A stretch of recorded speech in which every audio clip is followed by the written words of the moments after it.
Hello, welcome to Storytime with Teacher Beth. I am Teacher Beth. Today we'll be reading one of my books of favorites from my childhood, Could Be Worse by James Stevenson. So we'll find out what happens when Grandpa wakes up one morning and says something different than he always says. At Grandpa's house, things were always the same. Grandpa always had the same thing for breakfast. Every day he read the paper. And he always said the same thing. Could be worse. Grandpa, that awful dog ate the sofa cushion. Could be worse. No matter what. I got a splinter in my finger, Grandpa. Could be worse. My bike has a flat and my sneakers have a hole and I lost my kite in a tree, Grandpa.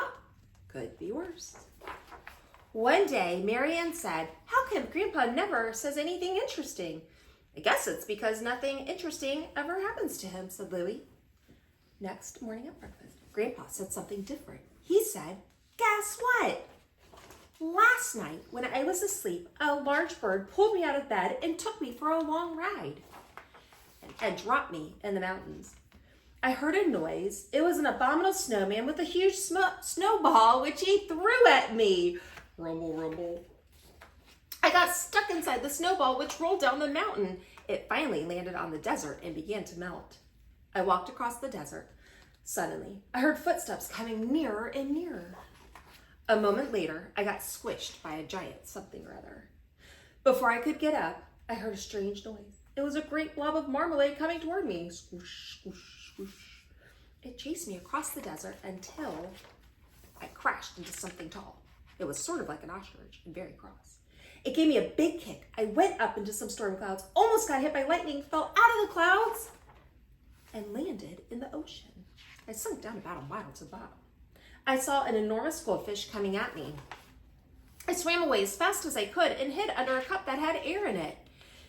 When it was safe, I crawled out. I started to walk, but my foot got stuck in the grip of a gigantic lobster. I didn't know what to do, but just then a big squid came along and squirted black ink all over the lobster. I escaped and hitched a ride on a sea turtle that was going to the top for a bit of sunshine. I was fortunate to find a piece of toast floating by and rode to shore, where I discovered a newspaper. I quickly folded it into an airplane and flew across the sea and back home to bed. Now what do you think of that? Could be worse. Oh my goodness, that was Could Be Worse by James Stevenson. What would you have said to Grandpa? Would you have thrown back his words, could be worse, or would you have said something else about that big adventure? Leave that in the comments below. If you enjoyed today's Read Aloud, make sure you subscribe to my channel and ring the bell so you don't miss any of our read alouds. Next time on Storytime with Teacher Beth. See you later.